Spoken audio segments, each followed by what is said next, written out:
എല്ലാവർക്കും സ്വാഗതം. ഈ റിവ്യൂ ഇഷ്ടപ്പെടുവാണെങ്കിൽ ഒന്ന് ലൈക്ക് ചെയ്തും സബ്സ്ക്രൈബ് ചെയ്തും സപ്പോർട്ട് ചെയ്യണേ. അപ്പോൾ അനഘയുടെ വായും മൂക്കൊക്കെ അങ്ങ് പൊത്തിപ്പിടിക്കുമ്പോഴേക്കും അനഘ ബോധം കിട്ടി വീണ് മരിച്ചു എന്ന് എഴുതി അവന്മാർ രണ്ടുപേരോടെ അനഘേനെ ഹോസ്പിറ്റലിലേക്ക് കൊണ്ടുവരുവാണ്. വരുന്നത് പെട്ടെന്ന് ICUയിലേക്കാണ് കയറ്റുന്നത്. തീരെ വയ്യാതിരിക്കുമായിരുന്നല്ലോ അനഘയ്ക്ക്, അതുകൊണ്ടായിരിക്കും. അന്നിങ്ങനെ അനഘ അകത്തേക്ക് കൊണ്ടുപോയതിന് ശേഷം കൂടെയുള്ളവൻ പറയുന്നുണ്ട്, പൾസെല്ലാം നിന്നതാണ്, മിക്കവാറും തീർന്നതാണ്, പിന്നെ അതൊന്ന് ഉറപ്പാക്കാൻ വേണ്ടി ഇങ്ങോട്ട് കൊണ്ടുവന്നേ ഉള്ളൂ എന്ന് പറയുമ്പോൾ കൂടെയുള്ളവൻ പറയുന്നുണ്ട്, എങ്കിൽ ആ കിളവനെ വിളിക്കും മൂർത്തി സാറിനെ, എന്നിട്ട് ഈ കാര്യങ്ങളൊക്കെ പറഞ്ഞിട്ട് ഇങ്ങോട്ട് വരാൻ പറ എന്ന് പറയും.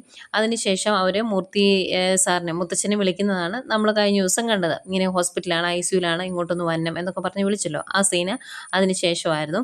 ഏതായാലും മുത്തച്ഛനെ വിളിച്ച് കഴിയുമ്പോഴത്തേക്കും ICUയിൽ നിന്ന് ഡോക്ടർ ഇറങ്ങി വരും. അതൊക്കെ ഇവർ ഒരുപാട് സങ്കടം അഭിനയിച്ച് ഓടിപ്പോയി ചോദിക്കുകയാണ്, ഞങ്ങളുടെ അനക്കം മോൾക്ക് എങ്ങനെയുണ്ട് ഡോക്ടറെന്ന്. അന്നേരം ഡോക്ടർ പറയും, ചെറിയ അനക്കമുണ്ട്, ഇനിയിപ്പം വലിയ പ്രതീക്ഷിക്കാനൊന്നുമില്ല, ഇന്നോ നാളെയോ എന്ന് കരുതിയാണ് ആ കുട്ടി മുന്നോട്ട് ജീവിതം കൊണ്ടുപോയിക്കൊണ്ടിരുന്നത്, ഇനി എന്തും സംഭവിക്കാം എന്നിങ്ങനെ പറയും. അപ്പോൾ കൂടെയുള്ളവൻ ചോദിക്കും, ഞങ്ങളുടെ അനക്കമോൾ കണ്ണു തുറന്നു എന്തെങ്കിലും സംസാരിച്ചോ എന്ന് ചോദിക്കുമ്പോൾ, ഇല്ല, ചെറിയ അനക്കം ഉണ്ടെന്നേ ഉള്ളൂ, ഇപ്പോഴും അബോധാവസ്ഥയിൽ തന്നെയാണ് എന്ന് പറഞ്ഞിട്ട് ആ കുട്ടിയുടെ മകളുണ്ടല്ലോ, ആ കുഞ്ഞെന്തിയെ എന്ന് ചോദിക്കും. അന്നേരം അവൾ തന്നെയുള്ളൂ വീട്ടിൽ, അവൾക്കും ആകെ സങ്കടമാണെന്ന് പറയുമ്പോൾ, പാവം എന്ത് ചെയ്യാം എന്ന് പറഞ്ഞിട്ട് ഡോക്ടർ അങ്ങ് പോവാണ്. പോയി കഴിയുമ്പോഴേക്കും കൂടെയുള്ളവൻ, നമുക്ക് ഈ വിവരം അഭിസാറിനെ വിളിച്ച് പറയണ്ടേ എന്ന് ചോദിക്കും. അന്നേരം മറ്റേ ആൾ പറയുന്നുണ്ട്, വേണ്ട, ഇപ്പോൾ വിളിച്ച് പറയണ്ട, അവൾക്ക് അനക്കമുണ്ട് എന്ന് അറിഞ്ഞിട്ടുണ്ടെങ്കിൽ അഭിസാറിൻ്റെ ജീവനങ്ങ് പോവും, മരിച്ചു എന്ന് പറഞ്ഞല്ലേ നമ്മൾ ഇങ്ങോട്ട് കൊണ്ടുവന്നത്, അതുകൊണ്ട് പിന്നെ പറയാം, ഏതായാലും മൂർത്തി സാറൊക്കെ ഇങ്ങോട്ട് വരട്ടെ എന്നിങ്ങനെ പറയുവാണ്. ഇത്രയും സംഭവങ്ങളാട്ടോ നടന്നത്. ഇതൊക്കെ അവിടെ നിന്ന് അഭി ഓർക്കുന്നതാണ്. അത് കഴിഞ്ഞ് അഭി നോക്കുമ്പം അവിടെ ആ ഫോട്ടോ വെച്ചിട്ടുണ്ടല്ലോ, അതിനെപ്പറ്റി ആദർശിനോട് സംസാരിക്കാൻ മറ്റവന്മാരോട് കണ്ണ് കാണിക്കുക കേട്ടോ. അവന്മാർ രണ്ടുപേരും ആ റൂമിലേക്ക് വന്നിട്ടുണ്ട്. അന്നേരം അഭി പറഞ്ഞു കഴിയുന്നത്, ഇത് കണ്ടോ സാറേ എന്ന് പറഞ്ഞ് ആദർശിനെയും മുത്തശ്ശനെയും വിളിച്ച് കാണിക്കുവാണ് ആ ഫോട്ടോയൊക്കെ. അന്നേരം അത് കണ്ടിങ്ങനെ അന്തം വിട്ടിരിക്കുന്ന മുത്തശ്ശൻ, ഇതെന്താ ആദർശം എന്ന് ചോദിക്കും. അന്നേരം എനിക്കറിയില്ല മുത്തശ്ശ എന്ന് പറഞ്ഞിട്ട്, ആരാ എൻ്റെ കൂടെ ആ നിൽക്കുന്ന പെൺകുട്ടി എന്ന് ചോദിക്കുവാണ്. അന്നേരം അവന്മാർ ചോദിക്കുവാണ്, ഓ, സാറിൻ്റെ കൂടെ പറ്റിച്ചേർന്ന് നിൽക്കുന്ന പെൺകുട്ടി ഏതാണെന്ന് സാറിന് അറിയത്തില്ലേ എന്ന്. അന്നേരം മുത്തശ്ശ, എന്താ ആദർശം ചെയ്ത് എന്ന് ചോദിക്കുമ്പോൾ, മുത്തശ്ശ എനിക്കൊന്നും അറിയത്തില്ല, ഞാൻ ഈ പെൺകുട്ടി ഇവിടെ വന്നതിന് ശേഷമാണ് കാണുന്നത് പോലും, പിന്നെ ഇതുപോലൊരു ഫോട്ടോ ഉണ്ടാക്കാൻ വലിയ ബുദ്ധിമുട്ടൊന്നുമില്ലല്ലോ ഇന്നത്തെ കാലത്ത്, അതറിയാവുന്ന കാര്യമല്ലേ എന്നിങ്ങനെ ചോദിക്കും കേട്ടോ. അന്തേക്കും അവന്മാർ പറയുന്നുണ്ട്, അങ്ങനെ കൈയൊഴിയാനൊന്നും പറ്റത്തില്ല, മൂർത്തി ജ്വല്ലറിയുടെ MD ആയ ആദർശ് നിങ്ങളാണ് ഈ കുട്ടിയുടെ അച്ഛൻ എന്ന് അനഘമോൾ ഉൾപ്പെടെ ഞങ്ങൾ പലർക്കും അറിയായിരുന്നു, ഞങ്ങൾ നിങ്ങളെ നാണം കെടുത്തുണ്ടല്ലോ എന്നോർത്ത് ഇത്ര കാലവും പിടിച്ചു നിന്നതാണ്, വേറെ നിവൃത്തിയില്ലാതായപ്പോഴാണ് മൂർത്തി സാറിനെ വിളിച്ച് കാര്യങ്ങളൊക്കെ പറയാൻ തീരുമാനിച്ചത്, ഞങ്ങൾ വളരെയധികം ബഹുമാനിക്കുന്ന ഒരു മനുഷ്യനാണ് മൂർത്തി സാറ്, അതുകൊണ്ട് നാണം കെടുത്തണ്ട എന്ന് കരുതി.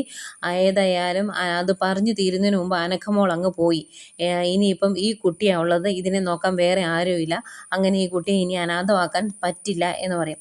അന്നേരം ആദർശ് പറയുന്നുണ്ട്, ആ കുട്ടിയെ നോക്കാൻ വേറെ ആരുമില്ല, ഇവിടെ വേറെ ആരും ഇല്ലെങ്കിൽ അവരുടെ ബന്ധുക്കൾ ആരെങ്കിലും നോക്കണം, അതിനും സാധിക്കുന്നില്ല എങ്കിൽ അനാഥരായ ഒരുപാട് കുട്ടികളുടെ കാര്യങ്ങൾ മൂർത്തി ജ്വല്ലറി നോക്കുന്നുണ്ട്, ആ കൂട്ടത്തിൽ ആ കുട്ടിക്ക് എന്താ വേണ്ടത് എന്ന് വെച്ചാൽ ചെയ്തു തരാം, അല്ലാതെ അതിൻ്റെ പിതൃത്വം ഏറ്റെടുക്കാനൊന്നും എനിക്ക് സാധിക്കില്ല എന്ന് പറയുമ്പം അവർ പറയുന്നുണ്ട്, ആ കുട്ടിയുടെ അച്ഛനായ നിങ്ങളുള്ളപ്പം അതിനെ അനാഥാലയത്തിലേക്ക് വിടേണ്ട കാര്യമൊന്നുമില്ല, നിങ്ങളിവിടെ വന്നു പോയതിന് തെളിവുകളുണ്ട് എന്ന് പറയുമ്പോൾ, എന്ത് തെളിവാണ് ഉള്ളത് എന്ന് വെച്ചാൽ ആദർശ് ദേഷ്യപ്പെട്ട് അവന്മാരുടെ കോളറിനെ കയറി പിടിക്കാനൊക്കെ ചെല്ലും. അന്നേരം മുത്തശ്ശൻ ആദർശയെ കൈയാങ്കളി വേണ്ട എന്ന് പറയും. എന്നിട്ട് അവരോടായിട്ട് പറയുന്നുണ്ട്, എനിക്ക് എൻ്റെ മകനെ, കൊച്ചുമകനെ വിശ്വാസമാണ്, അവൻ ഇങ്ങനെയുള്ള കാര്യങ്ങളൊന്നും ചെയ്യില്ല എന്ന് എനിക്കറിയാം, അവൻ പറഞ്ഞതുപോലെ ആ കുട്ടി അനാഥയാണ് എങ്കിൽ അവളുടെ കാര്യങ്ങൾ നോക്കാനുള്ളത് എന്താണെന്ന് വെച്ചാൽ ഞങ്ങൾ ചെയ്യാം, അതല്ലാതെ അവൻ്റെ തലയിലേക്ക് ഈ പിതൃത്വം കെട്ടിവെക്കാനൊന്നും നിങ്ങൾ നോക്കണ്ട, അത് സാധിക്കില്ല എന്ന് പറഞ്ഞിട്ട് അവിടുന്ന് മുത്തച്ഛനും അവരും ഇറങ്ങി പോരുവാട്ടോ.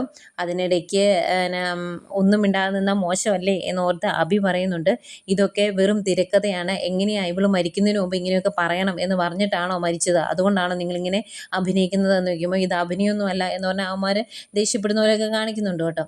ഏതായാലും പുറത്തേക്ക് ഇറങ്ങി വന്നു കഴിയുമ്പോഴത്തേക്കും അവരും പുറകെ ഇറങ്ങി വരും.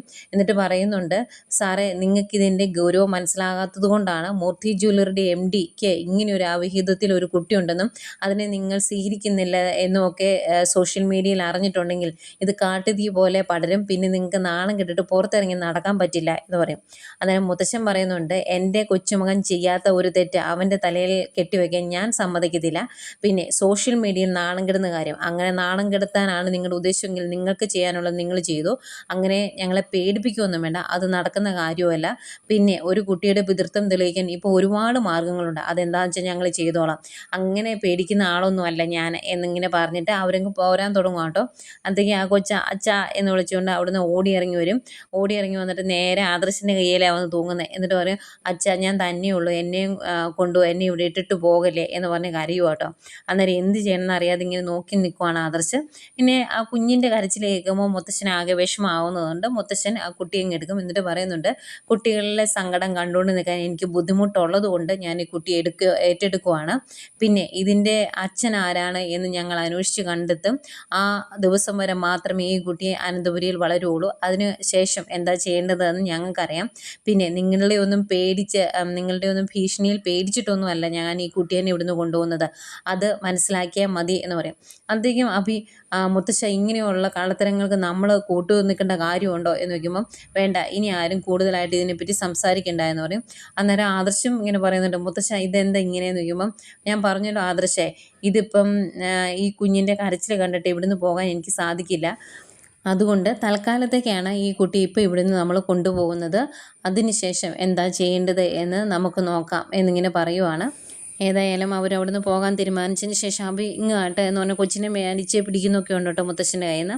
എന്നാലും ഇവർ പോന്നു കഴിയുമ്പോഴേക്കും അഭി ഏർപ്പാടാക്കി രണ്ടുപേരും അവിടെ നിൽപ്പുണ്ടല്ലോ.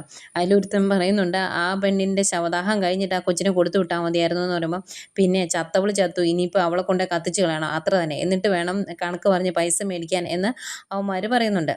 ഏതായാലും വണ്ടി കയറി ഇരുന്നിട്ടും ഈ കൊച്ചിങ്ങനെ ആദർശിൻ്റെ മുഖത്തോട്ട് നോക്കിയിരിക്കുകയാണ്. ആദർശിന് ആകെ വിഷമമാണ്. ഏതായാലും അവിടുന്ന് വണ്ടി ഇങ്ങെടുത്തുകൊണ്ട് പോകുന്ന കഴിയുമ്പോഴേക്കും ആദർശ് ചോദിക്കുന്നുണ്ട്, ഈ കുട്ടിയും കൊണ്ട് നേരെ വീട്ടിലോട്ട് ചെന്ന് കഴിഞ്ഞാൽ എന്താ ചെയ്യുന്നത് എന്ന് എനിക്കറിയത്തില്ല. അവിടെ അമ്മയും നയനിയും ഒക്കെ ഉണ്ട്. അവരോട് ഞാൻ എന്താ മുത്തച്ഛൻ മറുപടി പറയേണ്ടത്? ഇതെൻ്റെ കുട്ടിയല്ല എന്ന് ഞാൻ എങ്ങനെ ഇനി അവരെ പറഞ്ഞ് വിശ്വസിപ്പിക്കേണ്ടത്, തെളിയിക്കേണ്ടത് എന്നൊക്കെ ഇങ്ങനെ ആദർശ് ആകെ വിഷമത്തോട് ചോദിക്കുവാണ്. അന്നേരം അഭി പറയും, ആദർശേട്ടാ ഒന്ന് വണ്ടി നിർത്താവോ എന്ന് ചോദിക്കും. അന്നേരം എന്തിനാടാന്ന് ചോദിക്കുമ്പോൾ, ഒന്ന് വണ്ടി നിർത്തുക എന്ന് പറയുവാണ്. ഏതായാലും അവർ വഴി സൈഡിൽ ഇങ്ങനെ വണ്ടി നിർത്തും. അന്നേരം അഭി കൊച്ചിനോട്, ഞങ്ങളിപ്പോൾ പുറത്ത് പോയിട്ട് ഒന്ന് വരാം, പുറത്തിറങ്ങിയിട്ടൊന്ന് വരാം, മോൾ ഇവിടെ ഇരുന്നോട്ടോ എന്ന് പറഞ്ഞ് സീറ്റേ മോളെ ഇരുത്തിയിട്ട് ഡോർ അടയ്ക്കുക. എന്നിട്ട് പുറത്തിറങ്ങി നിന്ന് 3 പേരോട് സംസാരിക്കുവാണ്. അന്നേരം അഭി പറയുന്നുണ്ട്, അതെ, ഇങ്ങനൊരു സംഭവം സോഷ്യൽ മീഡിയയിൽ കെട്ടിക്കഴിഞ്ഞ് കഴിഞ്ഞാൽ അത് കാട്ടുതീ പോലെ പടരും. മൂർത്തി ജ്വല്ലറിയുടെ MD ആയ ആദർശിന് അവിഹിതത്തിൽ ഒരു കുട്ടിയുണ്ടെന്നും ആ കുട്ടിയെ നമ്മൾ ഏറ്റെടുക്കാൻ പോവുകയാണ് എന്നൊക്കെ പുറത്തോട്ട് അറിഞ്ഞു കഴിഞ്ഞ് കഴിഞ്ഞാൽ ആകെ നാണക്കേടാകും. ശരിക്കും മുത്തശ്ശൻ ഒത്ത ആൾ എന്ന രീതിയിലാണ് എല്ലാവരും ഇപ്പം ആദർശേട്ടനെ പറയുന്നത്. ആ ഉണ്ടാക്കിയ സൽപ്പേര് മൊത്തം ഒറ്റ നിമിഷം കൊണ്ട് ഇല്ലാതാകും. അതുകൊണ്ട് ഈ കുട്ടിയുടെ അച്ഛൻ ഞാനാണ് എന്ന് എല്ലാവരോടും പറ. എൻ്റെ അമ്മ പോലും സത്യാവസ്ഥ അറിയണ്ട. ഞാൻ മുമ്പുണ്ടാക്കിയിരിക്കുന്ന പ്രശ്നങ്ങളൊക്കെ എല്ലാവർക്കും അറിയാവുന്നതാണല്ലോ. അതുകൊണ്ട് ആർക്കും ഇത് വലിയ സംഭവമായിട്ട് തോന്നത്തൊന്നുമില്ല. അതുകൊണ്ട് അതെൻ്റെ തലക്കിരിക്കട്ടെ, എനിക്കൊരു പ്രശ്നമില്ല എന്ന് പറയും. അന്നേരം ആദർശ് പറയുന്നുണ്ട്, നീ അങ്ങനെ എനിക്ക് വേണ്ടി ഒരു ത്യാഗം ചെയ്യേണ്ട കാര്യമൊന്നുമില്ല എന്ന് പറയുമ്പം, ഞാൻ പറയുന്നതൊന്ന് മനസ്സിലാക്കുക ആദർശേട്ടാ, ഇത് വേറെ ഒന്നിനും വേണ്ടിയല്ല, നമ്മുടെ കമ്പനി തകരാതിരിക്കാൻ, കമ്പനിയുടെ സൽപ്പേര് പോകാതിരിക്കാൻ വേണ്ടിയാണ് ഞാൻ ഇങ്ങനെ പറയുന്നത്. നമ്മളിങ്ങനെ എന്തെങ്കിലും ചെയ്തില്ല എങ്കിൽ ഇതെല്ലാം സോഷ്യൽ മീഡിയയിൽ വരും, ആകെ പ്രശ്നമാകും എന്നൊക്കെ ഇങ്ങനെ പറയുക. അന്നേരം മുത്തശ്ശൻ പറയുന്നുണ്ട്, ശരി ആദർശേ, ഇതിപ്പം നമ്മുടെ കമ്പനിയെ സംരക്ഷിക്കാനും നിൻ്റെ ദേഹത്ത് ചെളിവാരി എറിയാതിരിക്കാനും നമുക്ക് വേണമെങ്കിൽ ഇങ്ങനെ ഒരു കാര്യം ആലോചിക്കാവുന്നതാണ്. നിൻ്റെ ദേഹത്ത് ചെളിവാരി എറിഞ്ഞിട്ടുണ്ടെങ്കിൽ അത് നമ്മുടെ കമ്പനിയെ ബാധിക്കും. അതുകൊണ്ട് ഇത് പുറം ലോകം അറിയാതിരിക്കുന്നതാണ് നല്ലത് എന്ന് പറയും. അന്നേരം ആദർശനൊരു വിഷമമാണ്.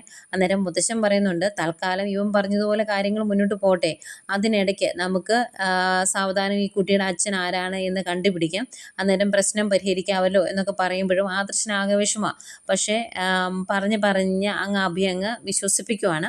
അന്നേരം മുത്തശ്ശൻ പറയുന്നുണ്ട്, ആ കുട്ടിയുടെ മനസ്സിൽ ഇവനാണ് അച്ഛൻ എന്ന് പതിഞ്ഞുപോയി, അതിനെ മാറ്റാൻ പറ്റുമോ എന്ന് ചോദിക്കുമ്പം, അത് നമുക്ക് വണ്ടിയിൽ കയറി നിന്നിട്ട് മോളോട് പറയാം, അതിൻ്റെ അമ്മയ്ക്ക് ഒരു അബദ്ധം പറ്റിയതാണ്, മോളുടെ അച്ഛൻ ഞാനാണ് എന്ന് കുട്ടിയോട് പറഞ്ഞ് മാറ്റാം എന്നൊക്കെ പറഞ്ഞിട്ട് അവർ വണ്ടിയിലേക്ക് കയറുവാണ്.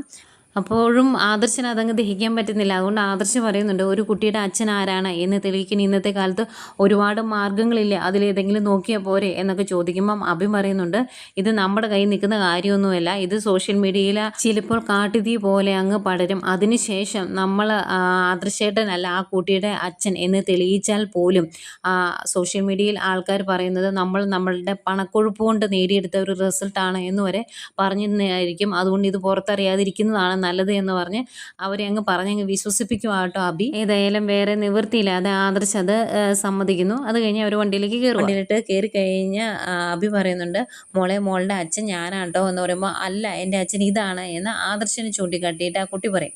അന്നേരം അബി പറയുന്നുണ്ട്, അങ്ങനെയൊന്നും അല്ല, ശരിക്കും അബദ്ധം പറ്റിയത് മോളുടെ അമ്മയ്ക്ക്, മോളുടെ അച്ഛൻ ഞാനാ എന്ന് പിന്നെയും പറയൂ കേട്ടോ. എന്നിട്ട് മോൾക്ക് വിശക്കുന്നുണ്ടോ എന്നൊക്കെ ഇങ്ങനെ സ്നേഹത്തോട് ചോദിക്കുക. അന്നേരം വിശക്കുന്നുണ്ട് എന്ന് പറയുമ്പം, എങ്കിൽ നമുക്ക് പോകുമ്പോഴേ ഒരു നല്ല ഹോട്ടലിൽ കയറി ഫുഡൊക്കെ കഴിച്ചിട്ട് പോകാം എന്നിങ്ങനെ പറയുമ്പം മുത്തശ്ശൻ പറയുന്നുണ്ട്, അതിനു മുമ്പ് നമുക്ക് ശ്മശാനത്തിലേക്ക് പോകണം, എന്നിട്ട് അനഘയുടെ ചടങ്ങുകളൊക്കെ കൂടിയിട്ട് വേണം പോകാൻ, അത് കഴിഞ്ഞിട്ട് പോയാൽ മതി എന്ന് പറയുമ്പോൾ ആദർശ് ചോദിക്കുന്നുണ്ട്, ഇനിയും അങ്ങോട്ട് പോയി ഒരു സീൻ ഉണ്ടാക്കേണ്ട കാര്യമുണ്ടോ എന്ന്. അന്നേരം മുത്തശ്ശൻ പറയുന്നുണ്ട്, ഇനിയിപ്പോൾ എന്ത് സീൻ ഉണ്ടാക്കാനാണ്, നമ്മൾ കുട്ടിയെ ഏറ്റെടുത്തില്ലേ, അതുകൊണ്ട് വേറെ പ്രശ്നമൊന്നും ഉണ്ടാകില്ല, അങ്ങോട്ട് തന്നെ പോകുക എന്ന് പറയും. അന്നേരം അബി, അയ്യോ മുത്തശ്ശൻ ഞാനത് പറയാനിരിക്കുമായിരുന്നു, ആ ചടങ്ങുകളൊക്കെ കഴിഞ്ഞിട്ട് നമുക്ക് പോയാൽ മതി എന്ന് അബിയും പറയുന്നു. അങ്ങനെ അവർ അങ്ങോട്ട് പോകുന്ന ആട്ടോ കാണിക്കുന്നത്. പിന്നീട് ഗോവിന്ദനെയാണ് കാണിക്കുന്നത്. ഗോവിന്ദൻ്റെതായ വർക്കുകളൊക്കെ ചെയ്തുകൊണ്ടിരിക്കുമ്പം കനക സംഭാരമൊക്കെ കൊണ്ട് കൊടുക്കുകയാണ്. ഈ സമയത്ത് അകത്തുനിന്ന് നവ്യയുടെ ഒരു കരച്ചിൽ കേൾക്കും. എന്നിട്ട് വയറും താങ്ങി പിടിച്ചുകൊണ്ട് ഇറങ്ങി വരിക. അന്നേരം എന്താ മോളെ ചോദിക്കുമ്പോൾ, എനിക്ക് വയറിനകത്ത് ഇടയ്ക്കിടയ്ക്ക് നല്ല പെയിൻ വരുന്നുണ്ടമ്മേ എന്ന് പറയുമ്പം, എന്നിട്ട് മോളെന്താ ഇത്ര നേരം പറയാതിരുന്നത്, നമുക്ക് ഹോസ്പിറ്റലിൽ പോകാം എന്ന് പറയും. അന്നേരം വേണ്ട, അബി വന്നിട്ട് പോയാൽ മതി, അവനെ ഒന്ന് വിളിച്ച് പറയാം, എന്നിട്ട് കൂടുതലാണെങ്കിൽ നമുക്ക് ഹോസ്പിറ്റലിലേക്ക് പോകാം എന്ന് പറയുമ്പം ഗോവിന്ദൻ പറയുന്നുണ്ട്, അങ്ങനെ വേദന വരുന്നുണ്ടെങ്കിൽ അബി വരാൻ വേണ്ടി നോക്കിയിരിക്കേണ്ട കാര്യമുണ്ടോ മോളെ, അവൻ വല്ല തിരക്കിലാണെങ്കിലോ, നമുക്കങ്ങ് പോയാൽ പോരെ എന്ന് ചോദിക്കുകയാണ്.